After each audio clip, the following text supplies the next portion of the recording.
Saudações aos telespectadores da TV AD. Estamos em mais um programa Dinâmica do Direito. A pauta de hoje é sobre a questão do racismo, uma problemática terrível no nosso país. Alguns afirmam que nós somos um país racista, questão estrutural. E vamos falar também, sobretudo, da Lei 14.532, agora recente, de janeiro desse ano, que fez avanços significativos nessa área. Para tanto, nós temos aqui o doutor Nathan Xavier, ele que é advogado e vai nos ajudar a entender tão importante temática. Não sai daí, voltamos já.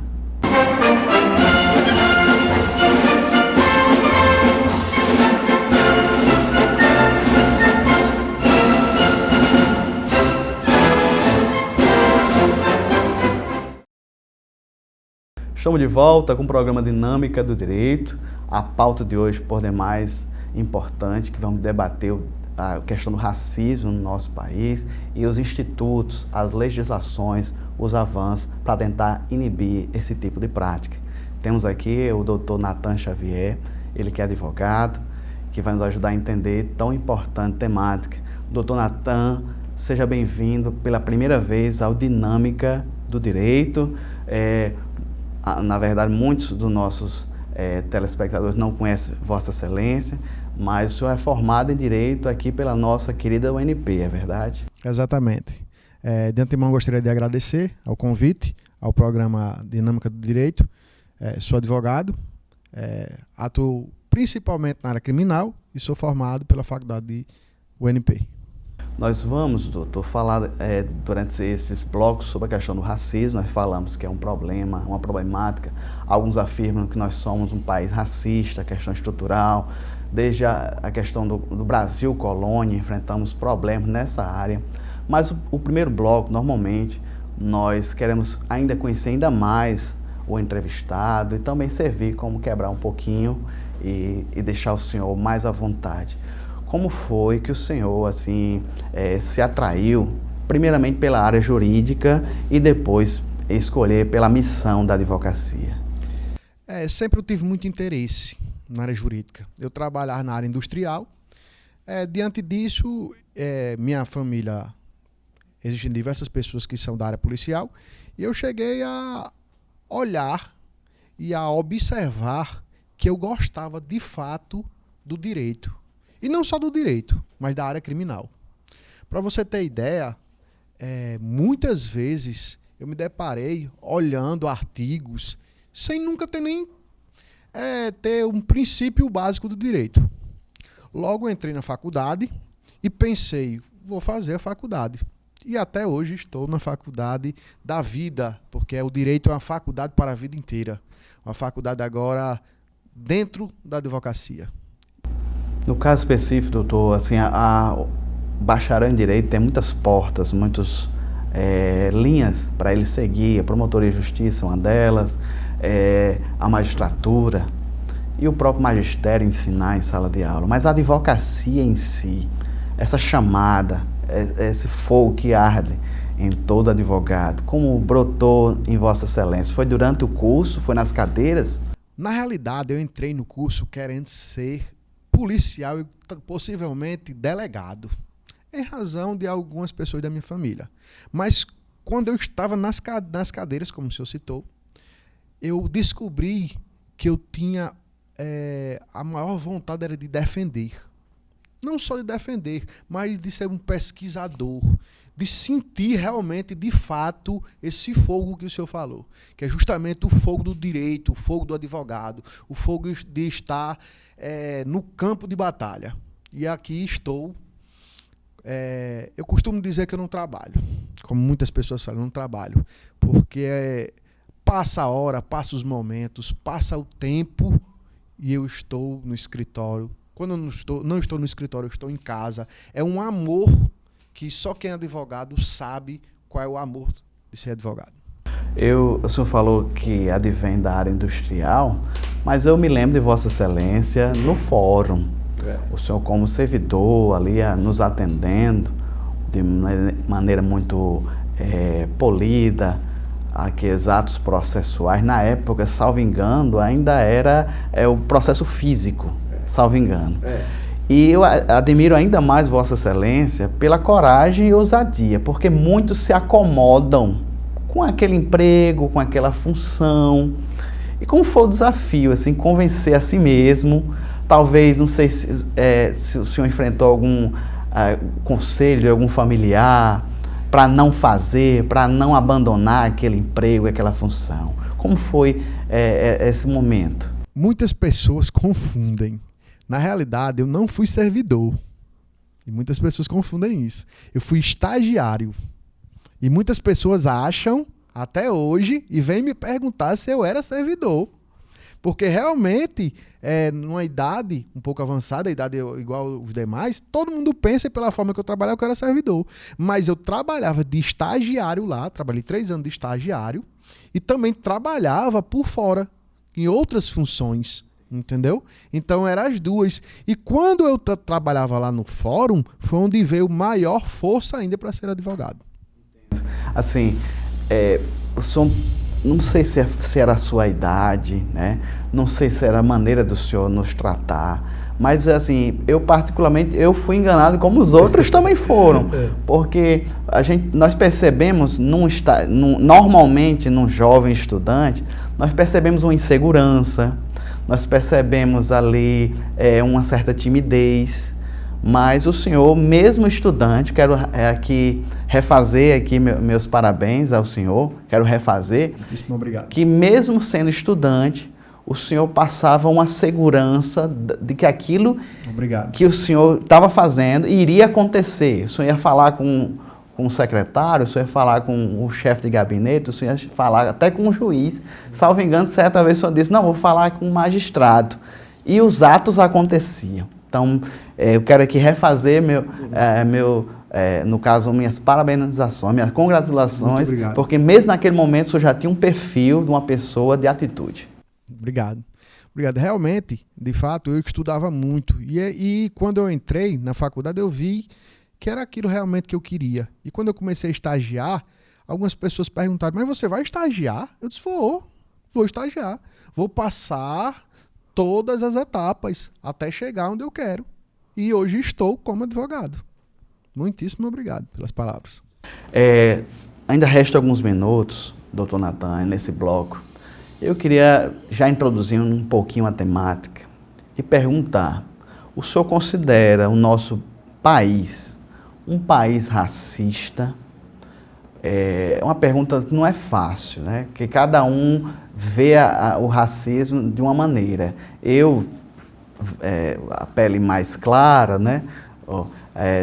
Talvez tenha uma percepção diferente, né? A pessoa que está nos assistindo tem outra percepção. Só para fazer um link desse comentário, um brasileiro com os olhos claros na Europa dizendo que sofre racismo porque ele foi numa das provas da faculdade, tinha que colocar, ele ia colocar branco e a professora disse, não, tem um espaço latino.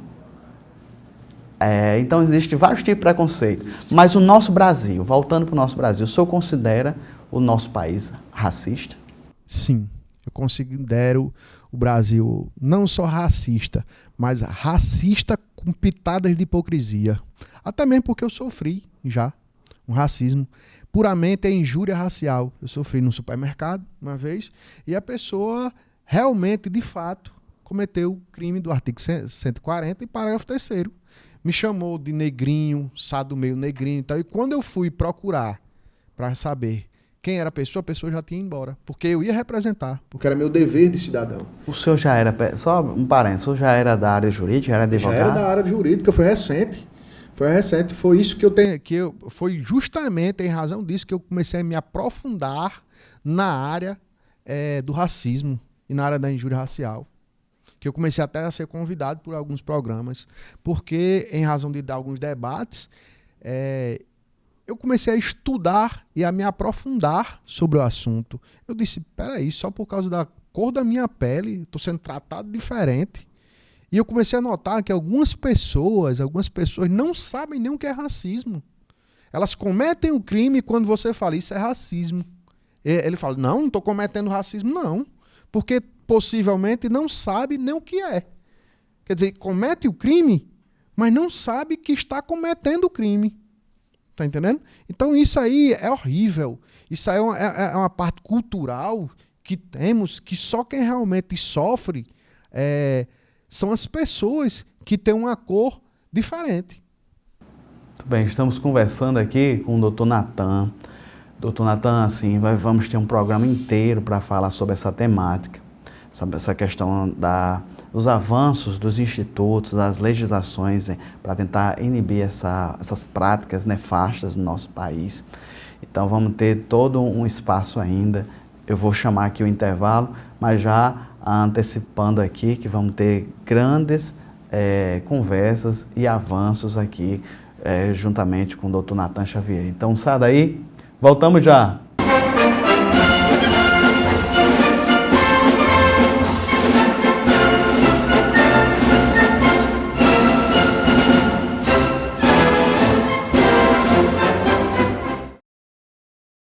Estamos de volta ao programa Dinâmica do Direito, segundo bloco da nossa conversa aqui com o Dr. Natan Xavier, advogado, sobre a questão racial do nosso país, sobretudo com foco nas recentes legislações que tentam inibir uma prática tão terrível e tão nefasta. Dr. Natan, fizemos uma pequena introdução no bloco anterior, apresentamos Vossa Excelência e agora queremos falar um pouquinho dessa temática no nosso país. Desde no caso, a redemocratização do nosso país, nós temos tido avanços nessa área, essa questão racial, de tentar desestimular esse tipo de comportamento. Fala um pouquinho, começa da década de 80, como era tratada a temática racial no nosso país, sobretudo na questão penal. Bom, antes de 1989, antes da nossa Constituição, já existia uma contravenção penal. Começamos com contravenção penal, a parte do racismo. Logo em 89, surgiu realmente, de fato, o crime do racismo. O crime do racismo, ele começou, né, mas sempre ele teve uma distinção. Quando ele falava em coletividade, ele ia para a parte de racismo realmente, de fato. Quando era individual, ele ia para o artigo 140, parágrafo 3º do Código Penal. Quer dizer, a lei realmente do racismo é para a coletividade. Antes dessa lei atual, era para a coletividade. Logo após, o que foi que aconteceu? Agora, em janeiro, ele pegou o artigo 140, parágrafo 3º, e ele virou uma modalidade do crime de racismo. Quer dizer, existem alguns pontos hoje no crime do racismo que é para a coletividade e existem outros pontos agora que são para individualização. Vamos um exemplo. Hoje, antigamente era muito comum no jogo de futebol, ou então era muito comum também em brigas, discussões, você chamar, desculpa a forma de falar, mas chamar alguém de negurubu, ou então, infelizmente, apelidar as pessoas de uma forma negativa em razão da cor. Antigamente, era assim. Você, quando fazia isso, você caía no artigo 140, que era um crime contra a honra, você era preso em flagrante e você era levado para a delegacia. Quando você era levado para a delegacia, o que acontecia? Você pagava fiança, tinha que ser representado, a vítima tinha que representar, porque se a vítima não representasse, não aconteceria nada. Então a vítima representava, o delegado colocava a fiança, pagava a fiança, a pessoa ia para casa, depois ia esperar o processo. Existia a audiência. Quando existia a audiência, o promotor entrava com a suspensão condicional do processo. De 2 a 4 anos, colocava alguns itens para a pessoa cumprir e pronto. Hoje não é mais assim. Hoje, a injúria racial virou uma modalidade do crime de racismo. Pena de 2 a 5 anos. Então, hoje, cometer o crime de racismo, se chamar alguém numa discussão de negro, de urubu ou algo do tipo, o que acontece? Vai para a delegacia, não tem mais fiança, porque está dentro da lei do racismo, não tem mais fiança. Então você vai passar pela audiência de custódia e vai descer para o presídio. E seu advogado deve pedir alguma liberdade provisória ou algo do tipo.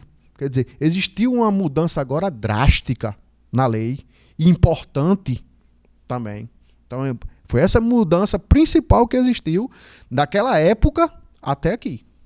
Doutor Nathan, assim, eu fui uma criança da década de 80, não sei se o senhor também teve esse privilégio, mas tem, assim, naquela época eu não entendia. Hoje, já com outra mentalidade, nós já temos e essa questão do racismo é muito divulgada. Por exemplo, era comum ver na TV os Trapalhões. Vou citar aqui um programa da época que era fazia muito sucesso. O Mussum era chamado ou denominado diversas coisas. O senhor falou urubu, né? Um dos termos. Eu me lembro, inclusive, também mudando um pouquinho, tinha uma música, tinha uma banda baiana na época, que era comum nos carnavais. Eu não sei se eu era criança, eu cantei também, eu não nasci no evangelho, e eu vou só citar uma pequena frase: nega do cabelo duro. Então, essa legislação, o senhor falou 1989, a primeira legislação que trata mais duramente sobre o racismo. Então, gerou uma nova mentalidade, foi a legislação, o senhor entende, que a legislação endurecida gerou uma mudança de mentalidade, porque nos anos 90 eu já não mais via esse tipo de comportamento. Eu sou dessa época, uma época belíssima, tenho saudade, que é na época dos anos 80. E naquele tempo, o que eu consigo notar é que essa forma era uma forma, não existia uma maldade, mas isso infelizmente piorou. Infelizmente, eu acho um absurdo, acho de fato um absurdo o Estado ter a necessidade de endurecer a lei porque as pessoas não conseguem mais se respeitar. Não se fala negrinho com amor, não se fala mais um negrinho com intimidade de carinho. Se fala agora negro realmente com raiva, com sentimento de ódio. Chega a baba do desce. Chega a baba, exatamente. É uma forma que hoje tem das pessoas olharem para outra e achar que ser negro, eles querem comparar com macaco. Querem nos comparar, às vezes, com um animal irracional, com uma pessoa que seja... A última pessoa que fez isso foi Hitler. A última pessoa que fez isso foi Hitler. Isso é um absurdo. Então quer dizer que hoje, realmente, a lei teve que ficar mais dura. Existiu uma progressão de pena para ser aumentada. Cada vez está aumentando mais. Um exemplo é a injúria. A injúria racial antigamente, ela começou como... Você tinha que não só representar, era uma ação penal privada. O que é uma ação penal privada? O Estado diz assim, aí você se vire aí, você faça o processo é seu. Mas a coisa começou a endurecer mais, começou a ter complicações, porque as coisas começam pequenas e vão aumentando. Aí depois ele aumentou para ação penal pública por representação. Pública condicionada à representação. Aí endureceu mais, aí ele teve que colocar o crime de injúria racial junto com o do racismo para não ter fiança, para ser imprescritível. Por quê? Porque ninguém consegue mais, infelizmente, não precisa, um advogado que eu gosto bastante do que ele fala, é o Dr. Fernandes, ele falou uma coisa que eu gostei bastante. Ele falou assim, será possível o Estado teve a necessidade de endurecer a lei porque as pessoas não estão conseguindo mais respeitar as opiniões, respeitar a cor? Quer dizer, será que a gente estamos regredindo?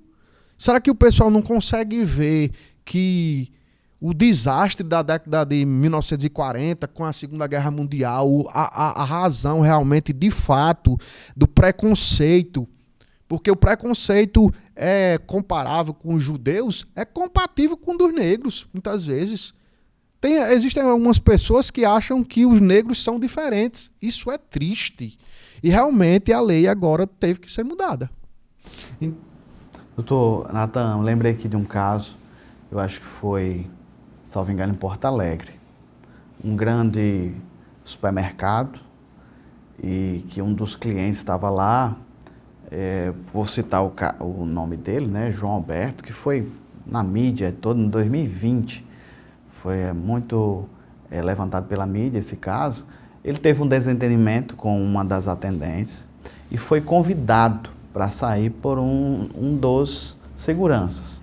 E lá fora ele chegou a ter luta corporal e foi sufocado até a morte. Assim, antes dessa nova... Isso aí foi em 2020, nós falamos, essas mudanças recentes são em 2023, mas um caso desse seria pela coletividade, seria cairia pela lei essa questão da coletividade, uma indenização, como é que... eu sei que o caso deve, não sei se ainda está tramitando, nós não sabemos, não queremos, mas na sua opinião, seria caso desse grande supermercado incorrer num tipo de racismo? Pronto. Diante do caso concreto, existem muitas coisas existem uns detalhes que precisam ser vistos. Mas pelo básico que a gente sabe, se realmente de fato foi em razão da cor, é lógico e é evidente que a empresa tem que se responsabilizar. Como falei, poderia entrar diretamente como racismo, ou poderia entrar como injúria racial, se fosse hoje, já dentro do crime de racismo. Dentro do crime, no parágrafo 2º-A, no artigo 2º-A, no caso. Então, deveria não só responder criminalmente, mas também deveria sim existir uma indenização ou até algo mais. Como falei, existem vários detalhes no caso concreto que é necessário ser visto.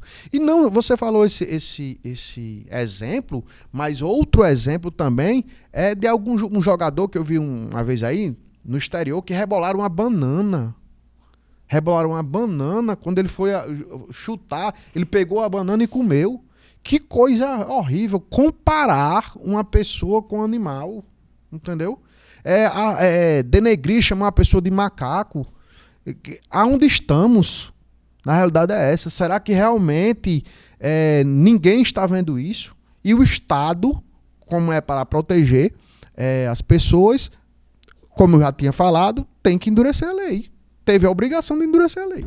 Bem, estamos conversando aqui com o Dr. Nathan Xavier a respeito sobre as recentes legislações que vieram, no caso, avançar no tocante ao racismo, tentando inibir práticas tão nefastas no meio da nossa sociedade. Permaneça conosco, no próximo bloco nós vamos avançar ainda mais a temática sobre a lei agora no mês de janeiro, a 14.532. Então, sai daí, voltamos já.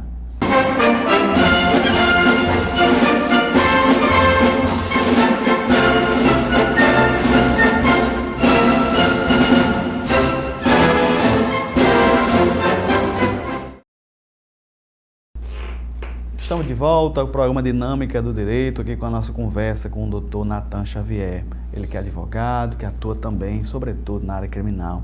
Estamos aqui conversando sobre os recentes avanços da legislação brasileira para tentar coibir, tentar desestimular prática tão nefasta como o racismo. E, recentemente, agora em janeiro de 2023, a Lei 14.532 foi, no caso... está passando a viger, fazendo seus efeitos. E eu quero conversar esse bloco com Vossa Excelência, doutor Nathan, a respeito sobre alguns pontos específicos, como vai passar a si. O senhor falou em blocos anteriores que é bem comum o racismo no futebol, infelizmente. Quando quer xingar o jogador, muitas vezes não utiliza a mãe dele, mas utiliza a cor da pele. Joga-se banana, alguma coisa, ele faz até gestos, eu não vou imitar aqui os gestos para tentar desestimular as pessoas, mas tentando comparar aquele jogador a macaco. Falamos que isso é comum na Europa, mas chegou no Brasil, esse tipo de conduta. Com esse novo avanço, com essas novas iniciativas legislativas, também vai tentar coibir, doutor, ainda mais esse tipo de conduta, racismo no futebol? Com certeza, com certeza. Em shows, eventos, existe um aumento de pena para isso hoje. Em que, como eu já tinha falado, como é em que o Brasil se tornou. Porque além do crime ser aumentado, a pena aumentou, existe também uma majorante para justamente shows, eventos, futebol, para justamente essas pessoas que gostam de xingar outras pessoas. Ora, num show, no meu entender, ou então em outros eventos, ou em futebol, você vai para se divertir. Isso é o normal, isso é o natural. Você vai para se divertir. Mas, infelizmente, existem algumas pessoas que vão para um show para xingar outras pessoas por opiniões diferentes. E o legislador se sentiu obrigado, na necessidade de aumentar a pena justamente para essas pessoas que não conseguem ficar em eventos, em show, em futebol, em diversas outras coisas de lazer sem se comportar. Então a pena foi aumentada. Os dirigentes do time, as pessoas ali, os organizadores, podem também ser responsáveis? Poderá ser essa responsabilidade. Depende do caso concreto e depende do entendimento do Ministério Público também. Essa lei é muito nova. Muitas coisas ainda estão, a jurisprudência está ainda se concretizando. Nós estamos nos adaptando ao momento. Mas acredito sim que no futuro tudo que está em volta do racismo será brutalmente será contra, a lei vai atuar realmente de fato. Doutor, eu confesso que ainda tenho que estudar melhor essa lei, é bem atual, como o senhor falou, merece ainda um melhor debruçamento. Mas eu li muito rápido e eu vi que tem algo referente ao funcionalismo público de uma maneira geral, que o servidor público, nesse caso, deveria ter mais atenção para evitar incorrer em condutas racistas. É verdade, doutor? É verdade, sim. A administração pública ela tem que dar exemplo. Tem que dar exemplo para a sociedade. Tanto a administração pública direta quanto a indireta, ela tem que dar uma atenção especial. A administração ela serve à população. Existe um pensamento errado que a administração faz o que quer. Não. A administração faz o que o Estado quer que ela faça. E ela tem que dar um bom exemplo. Então, por muitas vezes, um funcionário público ele não pode fazer o que pensa. Ele tem que fazer o que o Estado quer. Razão essa que houve sim um aumento de pena para um funcionário público que venha cometer esse crime. Doutor, assim, primeiramente, antes de fazer essa colocação sobre a questão do funcionalismo, que nossas forças policiais são funcionários, são servidores públicos. É bem verdade que temos uma boa parte bem treinada, bem capacitada, que com zelo exerce o seu munus público em favor da sociedade. Mas um policial militar, por exemplo, ou civil que seja, também poderia incorrer, como ele é funcionário público, nessas majorantes, essas qualificadoras? Com toda certeza. Ele é funcionário público e ele vai responder. Existem alguns fatos que chamam, ei neguinho, levanta aí, ei neguinho, vai para a parede, com a forma de agredir a pessoa, com a forma de denegrir a imagem da pessoa. A parede, nego, ou então macaco, alguma coisa da forma, sim, o policial vai responder e vai responder com aumento de pena, porque ele é funcionário público. Tanto ele como qualquer funcionário público, se existir a discriminação, como ele faz parte justamente da administração pública, ele vai responder com aumento de pena. Doutor, assim, esse exemplo que eu vou dar agora foi de fora. Eu vi um vídeo no YouTube, eu passando os vídeos, eu vi de um rapaz que teria sido parado pela polícia americana, não sei qual era o estado, se era Nova York, mas um rapaz negro sentado e aparentemente os policiais achavam que ele era parecido com um suspeito. E ele dizendo, não sou, vocês estão enganados. Vocês estão enganados, não sou quem vocês estão achando que eu sou.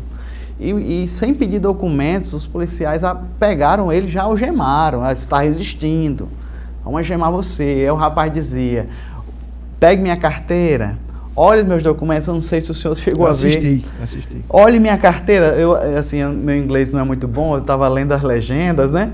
Mas o rapaz dizia, olhe minha carteira, você vai ver quem eu sou. Aí quando eles abriram a carteira, estava lá, acho que era FBI. Da Polícia Federal dos Estados Unidos. Eu sou do FBI, agora, vão me soltar? E agora? Eu quero saber quem são os seus superiores, eu quero eles aqui agora. Exatamente. Existe não só no Brasil, mas em outros países, até mesmo de primeiro mundo, como nos Estados Unidos, é um racismo, né? Aqui no Brasil também aconteceu um caso que o juiz era negro, foi abordado, tiraram ele também, e depois que tiraram ele, os policiais tiraram ele foi, aí já mudam. Essa consciência tem que ser mudada. Ninguém sabe quem é, todo mundo primeiro é igual, todo mundo não tem diferença. Eu costumo dizer assim, doutor, imagina aí se todo mundo fosse eletricista, imagina aí se todo mundo fosse advogado, se todo mundo fosse juiz. Todo mundo, a sociedade precisa de várias profissões e ninguém é maior ou melhor do que ninguém, mas cada um fica na sua profissão, porque todos dependem de todos. Mas infelizmente outras pessoas acham que são maiores ou menores, tem pessoas que se acham menores pela cor da pele, e isso não existe. Isso acabou há muito tempo, esse pensamento. E o que é necessário ser feito é uma conscientização, um estudo profundo com o pessoal para realmente, de fato, não só com a população, mas com as autoridades, algumas autoridades, não são todas, que realmente falem com a pessoa igual e sempre com respeito, porque sempre eu gosto de tocar nessa tecla. O que está faltando realmente é respeito, e não só no Brasil, mas talvez até na humanidade. Doutor, assim, tendo esse bloco, uma reflexão, eu quero também a opinião de Vossa Excelência. Um colega advogado, num grupo, teve um pequeno debate sobre racismo e ele disse assim: eu gosto de ser chamado de negão. Quando eu estou no presídio, quando o pessoal me vê de longe, doutor negão, eu fico feliz, abre meu sorriso. Não é só falar, tem a maneira, né, doutor? Tem a questão da intimidade, tem a forma. O senhor disse que tem pessoas, o racismo é muito subjetivo. Eu queria que o senhor avaliasse essa questão, que tem pessoas de cor que gostam de ser chamadas de negro, por exemplo. A questão do racismo é uma questão... uma coisa é você dar um bom dia agressivo. E outra coisa é você dar um bom dia dando um bom dia, feliz. Então, a forma de falar, tem várias formas de se falar. Se a pessoa... Pronto, se minha esposa, por exemplo, Camila, meu amor, se por um exemplo, ela me chamar neguinho, eu vou gostar. Agora, se uma pessoa quiser me agredir, me chamar de urubu, de um animal, aí é diferente. Então, depende da forma que a pessoa falar. Às vezes você está falando com a outra pessoa com a maior intimidade, você tem intimidade com aquela pessoa, você chega para aquela pessoa e diz: Neguinho Natan, vem aqui. Tem colegas até que dizem: e aí, Neguinho, até mesmo do tempo de infância, é uma coisa. Agora você quer uma intenção de menosprezar uma pessoa em razão da cor, aí muda, aí passa a ser crime. Muito bem, para tanto nós temos esses avanços que Vossa Excelência falou. Doutor Natan, no próximo bloco vai ser o último, mas eu queria que o senhor abrisse um ponto bem especial, a questão das redes sociais, que abriu portas para muitas pessoas de maneira covarde também discriminar pela cor da pele, pela raça. Então, não saia daí, voltamos já aqui com o doutor Natan Xavier.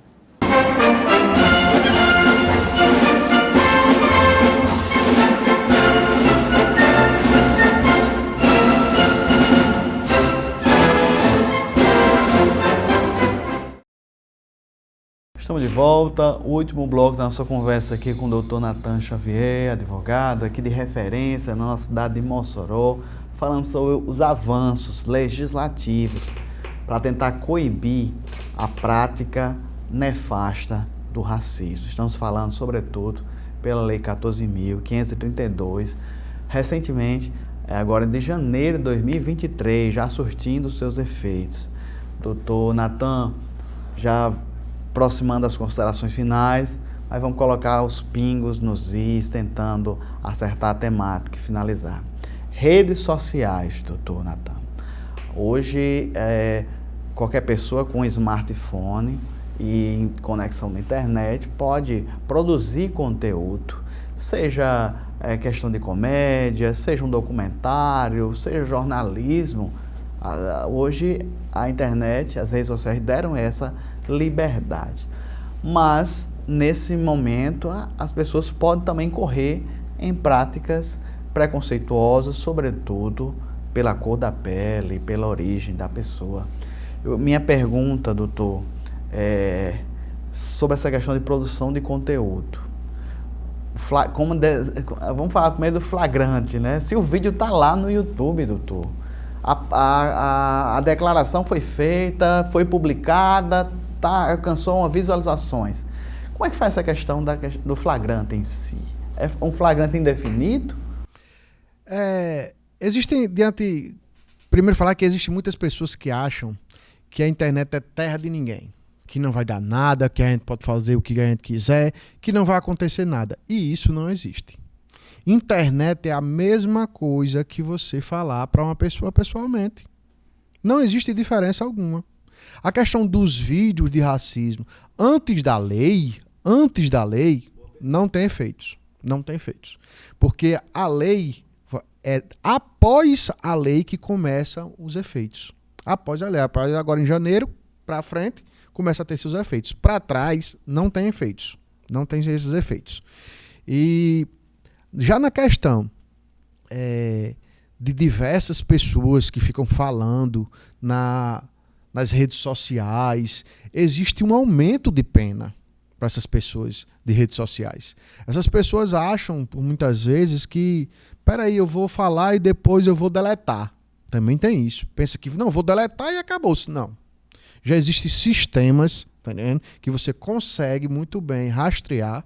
Você consegue, diversos advogados têm ações, o Ministério Público tem ações contra a empresa, que a empresa rastreia e vai saber quem é o senhor. Se o senhor cometeu crime, não pense que não tem como o Ministério Público saber, não tem como a polícia saber. Então, olhou, você vai na delegacia, apresenta, vai olhar. Se for, dependendo do momento, pode entrar como flagrante delito, naquele momento, dependendo do momento. Então, tudo depende do caso concreto. Mas, de antemão, é bom deixar bem claro que o crime também caracteriza com aumento de pena se existir nas redes sociais. Muito delicada essa temática, doutor. Fico pensando aqui num caso hipotético. O cara fez um vídeo, um desafeto político, não sei, ofendendo uma pessoa X, da cor da pele dela, menosprezando. Um terceiro que visualizou, doutor, não era com ela especificamente o vídeo, mas ela pode se sentir ofendida e pode utilizar do recurso? Pode também, pode sim. Se ela se sentiu ofendida, se foi generalizado, concorre para o crime de racismo em si. Se foi individualmente para aquela pessoa, entra como injúria racial na modalidade de injúria racial dentro do crime do racismo. Porque tudo é dentro do crime do racismo. Porque, na realidade, o racismo, existe uma divisão. Existe uma divisão para as pessoas que, quando generaliza, e existe também a individualização. O que foi realmente que foi feito? Foi colocado o crime de racismo em uma lei só, agora.